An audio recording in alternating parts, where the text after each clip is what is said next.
Alright, got a 2006 Nissan Altima. It's got the 3.5 in it.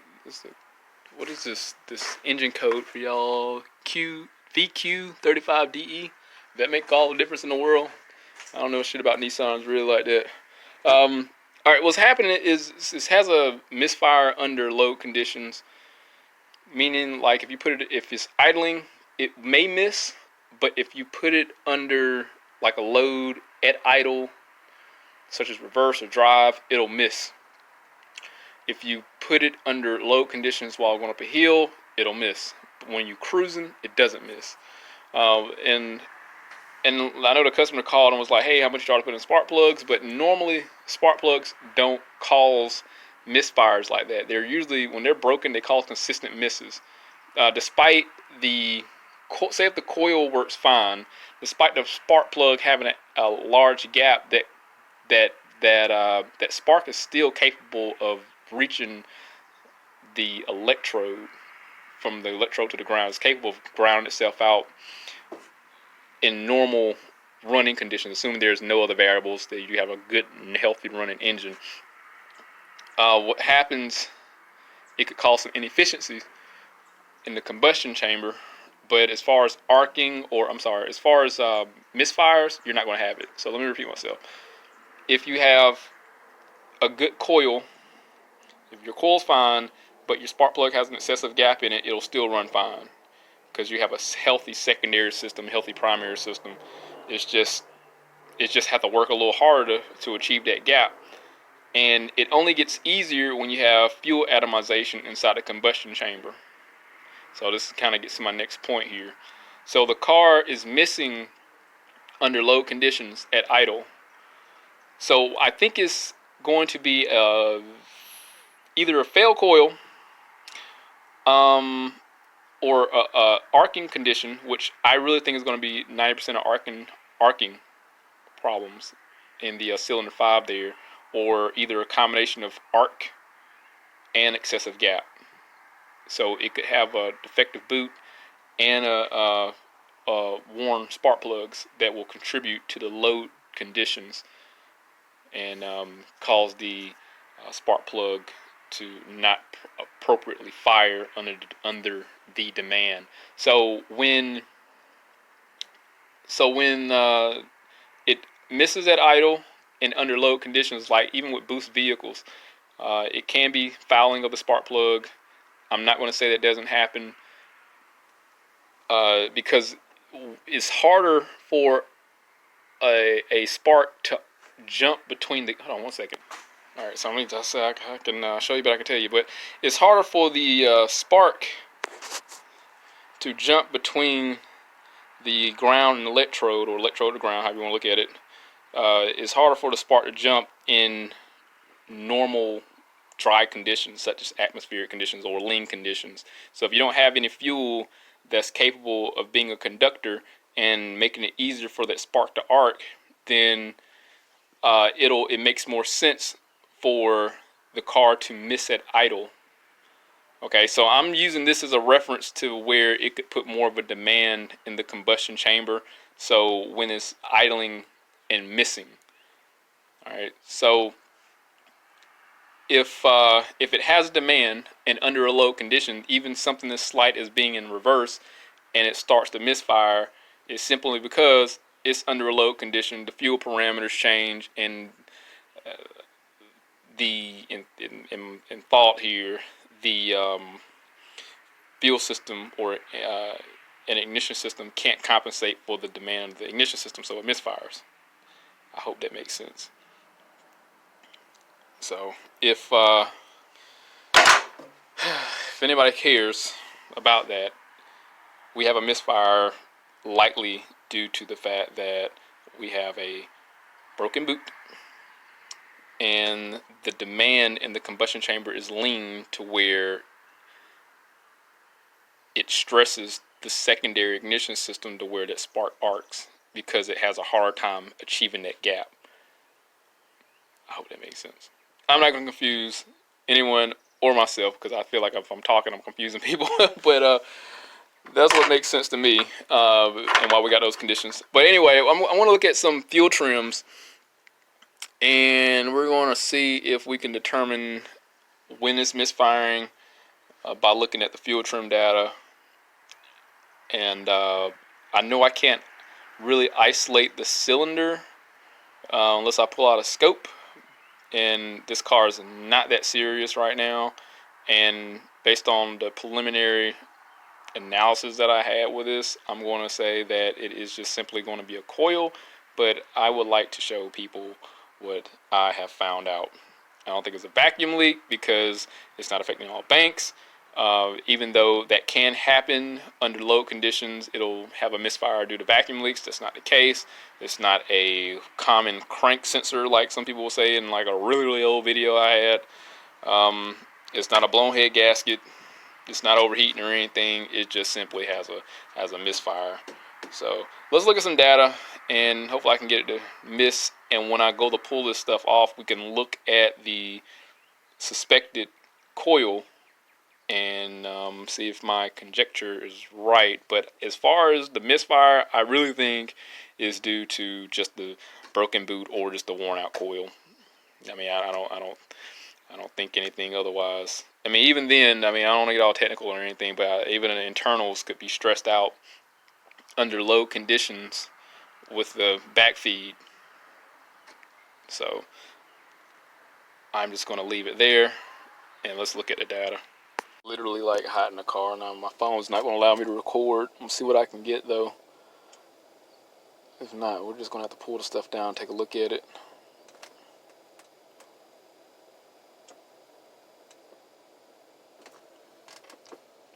I wonder if I could also give it more timing.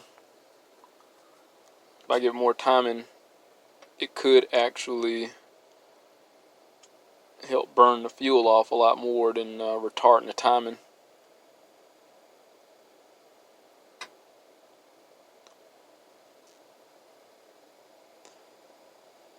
So we can't go up in timing. If I take timing out, it should go richer. But I wonder if the misfire get harder.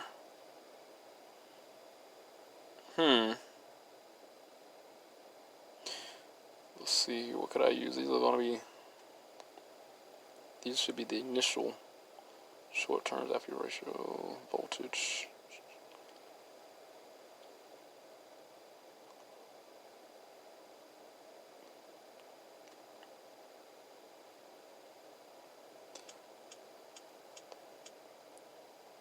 Let's take timing away, see how it react.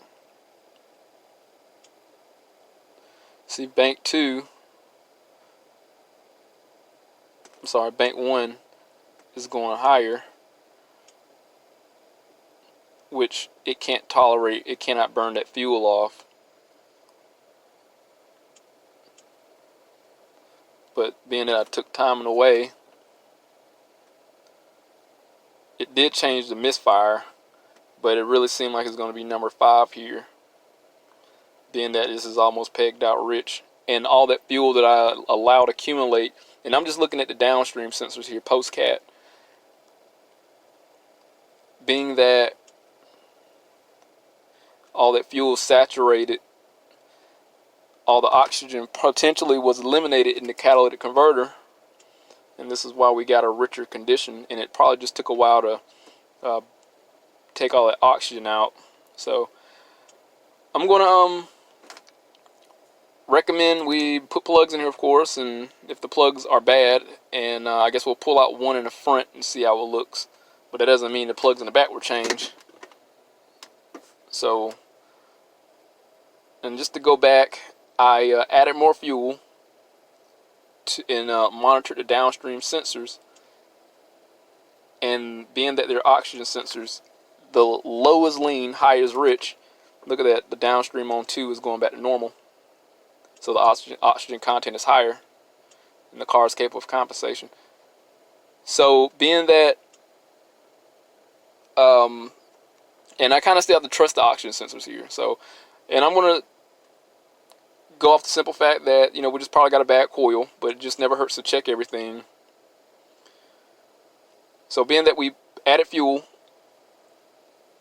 from the scan tool, it reflected, and we saw the downstream sensors on bank 2 enhance or increase in voltage, which on an oxygen sensor higher is richer, lower is leaner. And we can we don't really have to look at this right here because this is not really true. I think this is probably what's expected,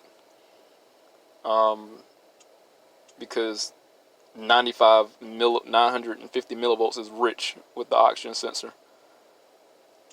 So we saw the downstreams increase in voltage, and being that bank 1 sensor 2 there increased the highest, this led me to believe that the cylinder 5 is legitimately misfiring.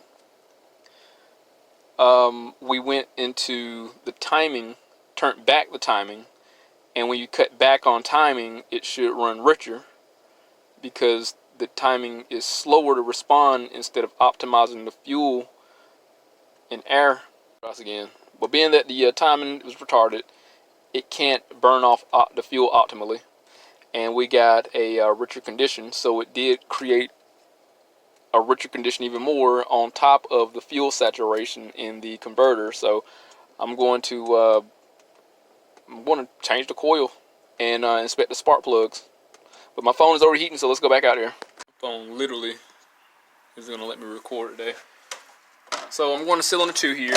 We're going to pull this plug out and see if the plugs have been replaced already. And if they are, then we probably just go to the coils and replace that.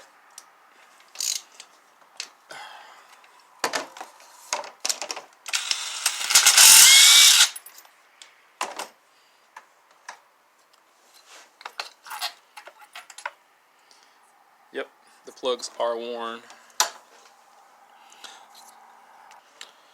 I got my plug gapper here, and it looks like it's well over 60 thousandths.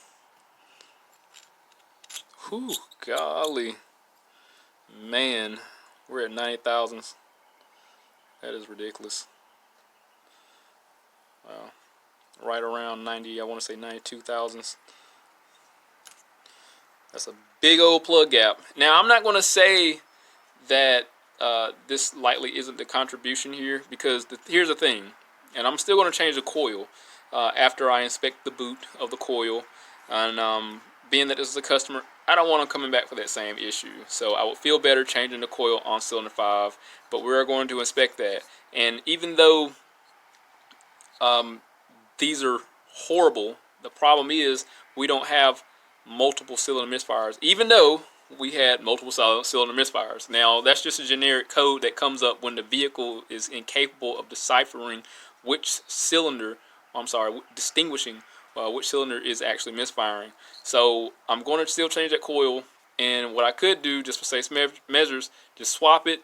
But since it's my customer, I'm going to change that coil in the back, and because I don't want to pull the intake off. And from experience, you're going to have to go back over if you don't change that coil. And again, the justification is all these cylinders aren't misfiring. And this car isn't like old school vehicles where bad plugs are just going to cause issues.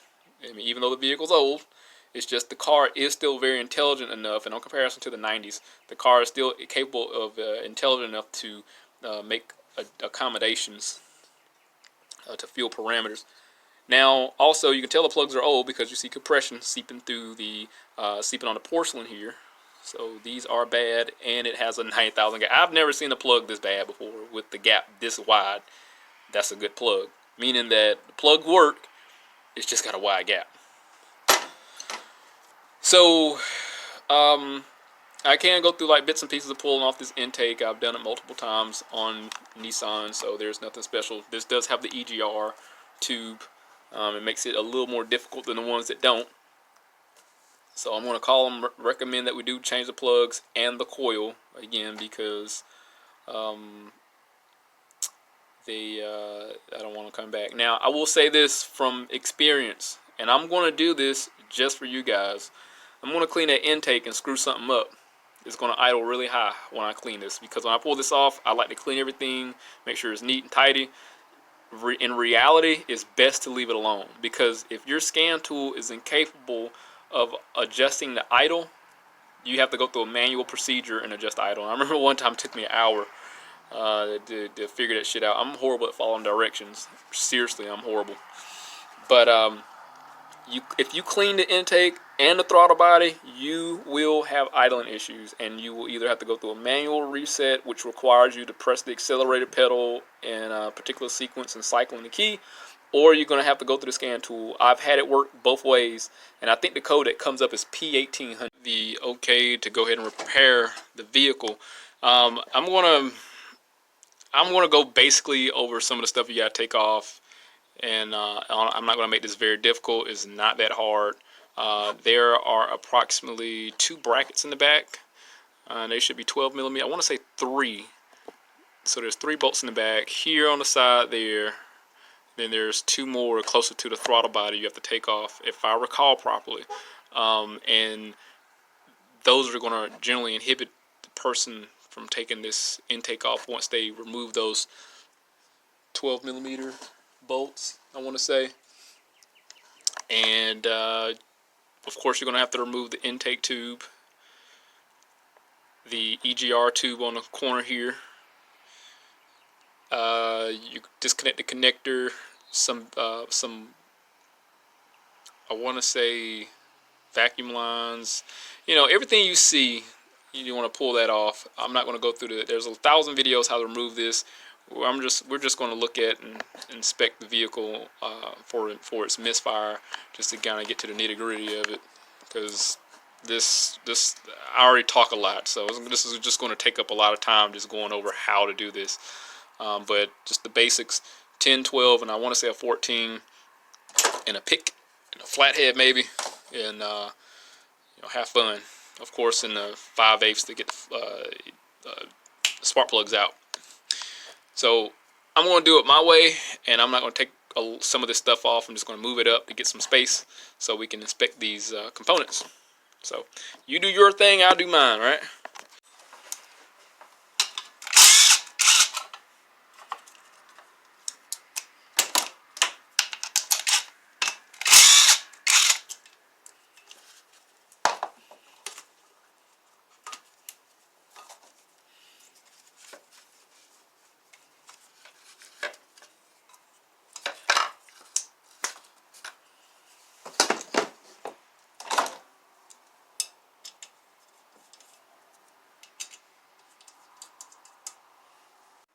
Intake's up, and I got the rear bank exposed, and the only thing I really didn't remove was simply the 2 coolant lines, and I just got a ratchet strap holding up against the latch for the hood prop there.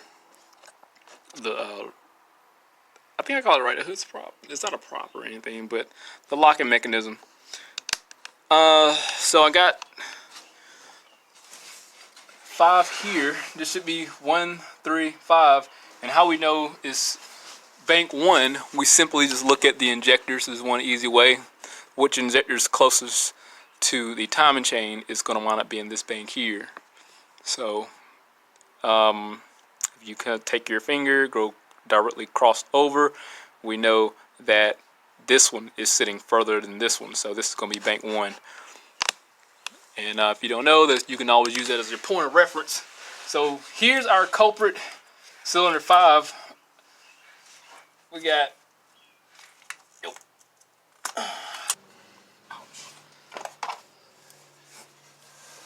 I would say the only difficult part was removing the PCV.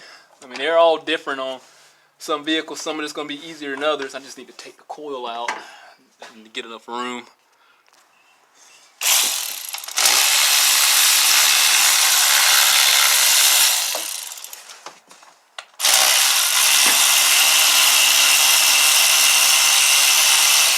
Now I know I said I was going to clean the oil out the intake, but honestly I'm just going to leave it alone because I'm really pressed for time. I want to finish work early. Try to be on a 9 to 5 schedule like everybody else, but we'll see what happens with that. Now remember, fibers, our suspected culprit there.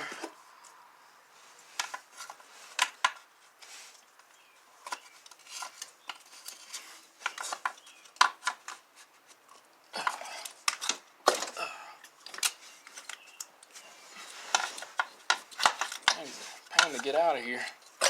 All right, there we go. Number 1.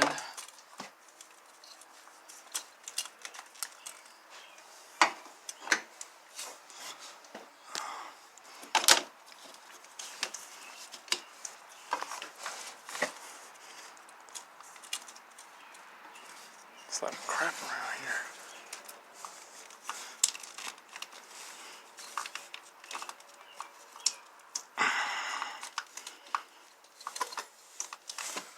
Now, if you don't, this is very obvious, but if, oh God, man, that's where this light.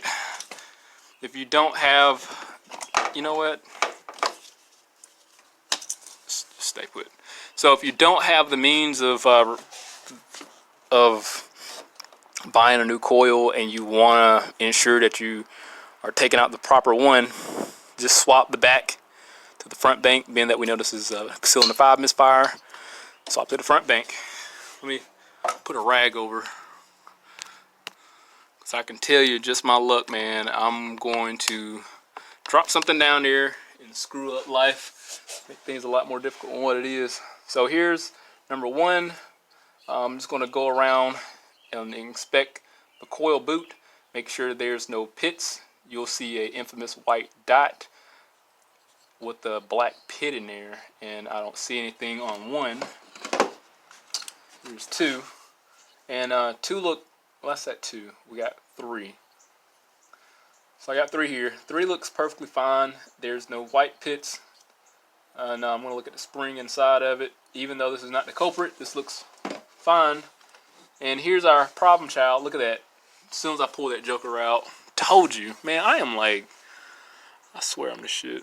Not really, because I do screw up. Look at that right there. We don't need plugs because another arc. Damn it, man. I mean, I come on, man. You got to give me credit. Give me a like, man. Hit that like button. Hit that like, because this is common under low conditions, under harsh acceleration, and we got arc. I mean, I don't even know what to tell you. Need I say more, man? So I'm still going to put plugs in here, being that the plugs have a 90 thousandths gap.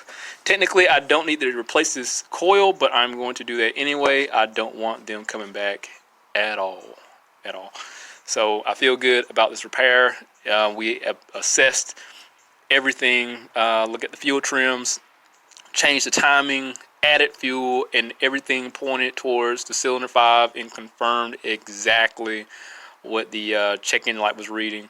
I was able to go into the bidirectional portion, or the advanced portion, and it only showed a random multiple misfire, unlike the generic portion showed the actual cylinder 5 misfire. Sometimes you have to swap in and out and see if you can get a little bit more data on one feature than the other.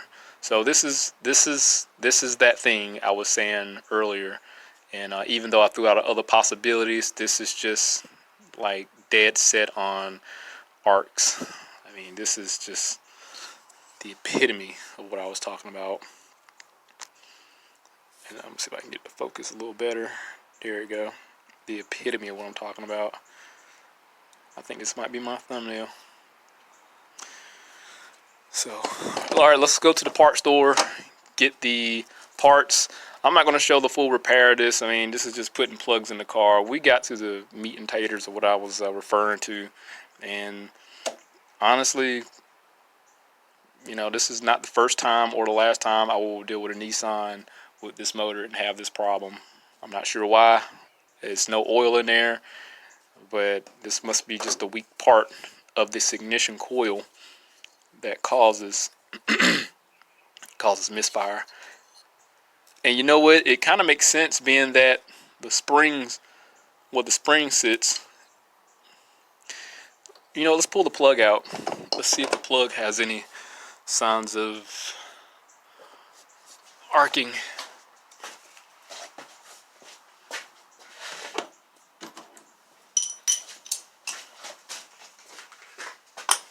I think this is going to be way too long. Yep. 3/8 there. And I can't even tell you how many of these damn things I've done. Uh-oh. Boy, golly. This is exactly what my drivers be breaking because I be using the brake bolts loose. This thing ain't never came out before. Golly, I bet this one probably had like a, what's bigger than 9,000s? Like 100ths.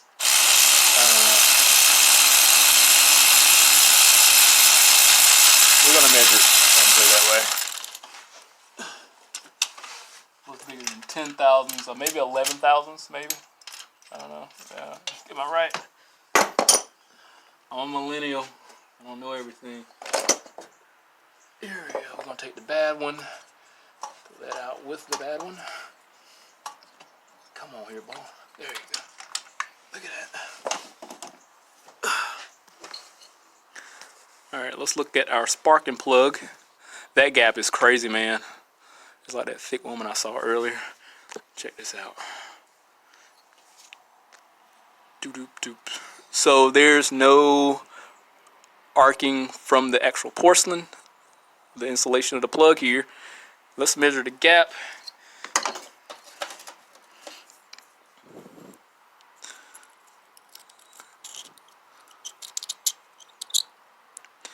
Still we're around about 90,000s.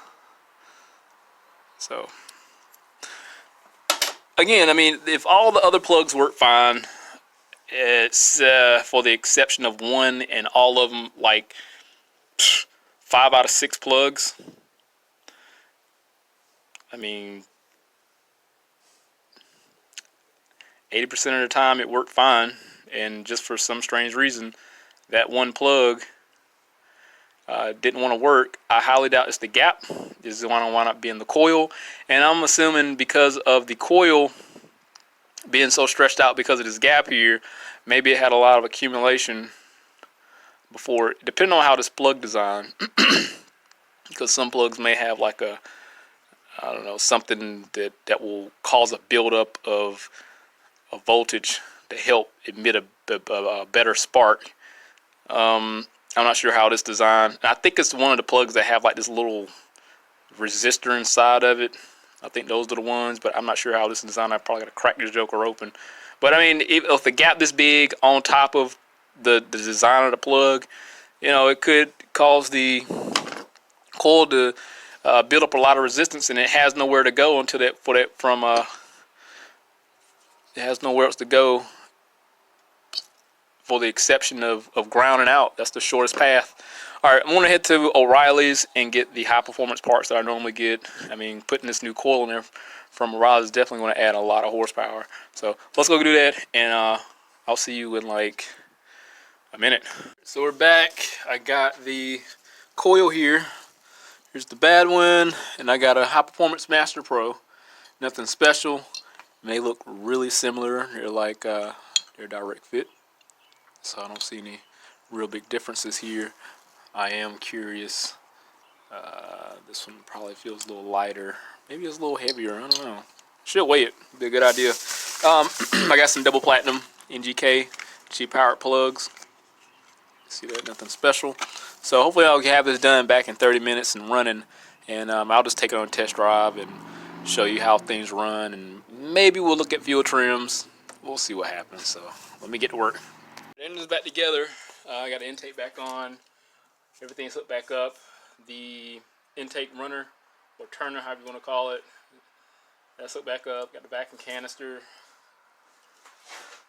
purge valve, throttle body. I didn't take the water lines off, intake tube. I got the PCV connected brake booster, EGR system. So I think we're good.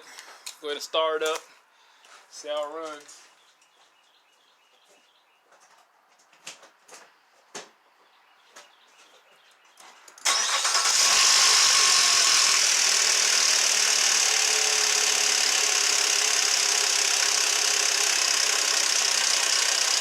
So that was a rattle I was referring to, and I think that timing chain is definitely going to have to be replaced in the future.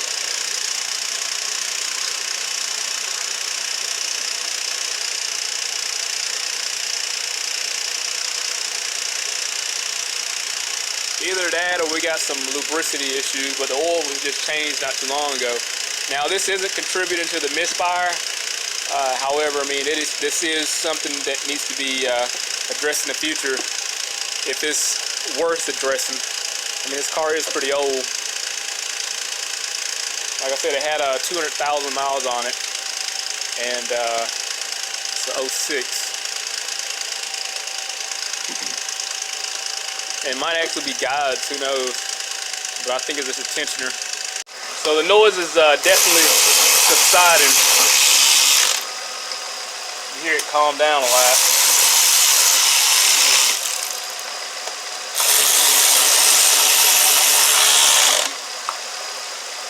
So we're good, man. Everything's working fine on the car. It sounds really smooth. What I could do is put it in drive, make sure it's not misfiring like I did before. So it should be at a state where it normally would misfire. So I'm gonna put it in reverse, hold the brake, and put it under the load and see if it misses.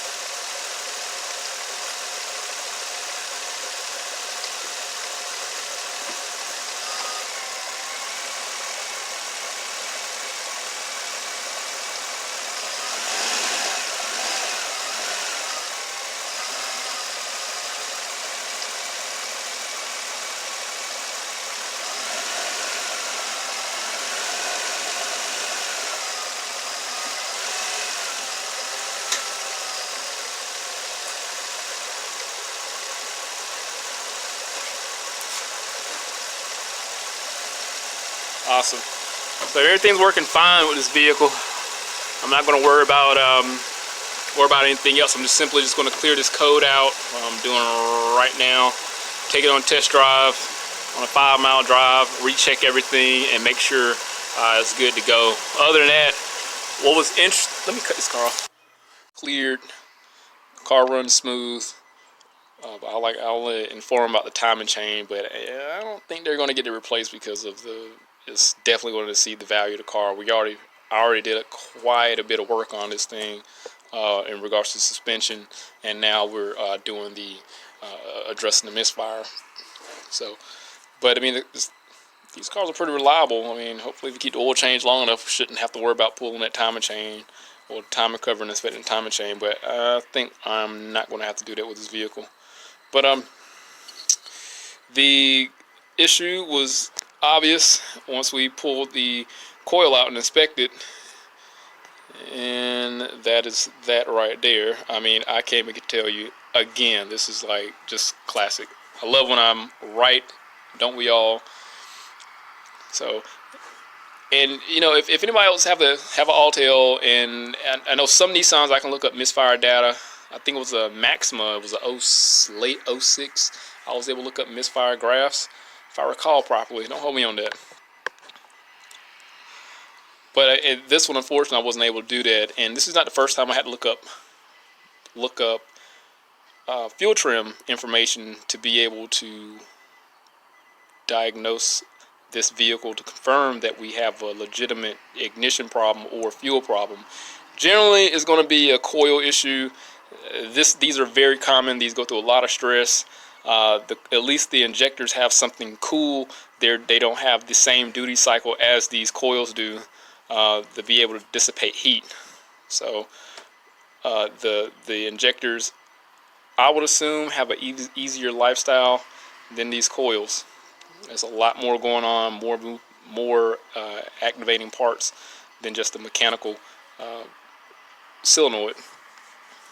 So just to go back, we looked at the fuel trims, we added fuel, and since we added fuel, we was able to look at that bank, the bank 1, and see that it had a hard time adjusting in comparison to bank 2. Now bank 2 at some point did climb in the short-term fuel trim and the initial fuel trim to show that it was compensating, and the initial readings reflected also. So we saw that the front bank, bank 2, was responding appropriately. Bank 1 was already high, and then 2 at some point caught up from the downstream sensors, that is. So we looked at the downstream sensors, and being that the Cadillac converters, since it stores oxygen and it's a furnace, it was already a peg rich from a narrow band sensor standpoint, to the point where it was already above 500 millivolts, going to a moderate rich condition. The opposing bank, was lean, working normal, and it eventually, after adding fuel, reached the threshold of the bank 1, and then bank 1 went higher, close to 1 volt, which is rich in narrowband oxygen sensor world. So went to the other alternative, which was retarded timing. Since I couldn't advance it, I retarded timing. And when you retard timing, if you severely retard it, it'll also reflect rich, because the fuel is burning later, and if it has if it's not compressed optimally and ignited at a specific time, you'll have richer conditions in respect to retarding the timing. Advancing the timing will work up to a certain point, and after you start getting teeth off or several degrees off of it in timing, then you will really start having drivability issues. But I'll save that story for another day. But hey, look, this car is done, and I'm pretty sure there are going to be more like it. As more of these come with the same issue, these are getting a lot easier to diagnose. But you know, hey, gosh, I mean, this was just one day. I still got rent next month, and the next month, and the next month, and next month after that. But hey, look, I mean, we'll see what happens, man. I ain't no telling what's in store. But look, hit that link, subscribe to the channel, stay informed, have that reassurance in my word, because I like when I'm right, and I'm pretty sure you like when I'm right too. See you on the next one.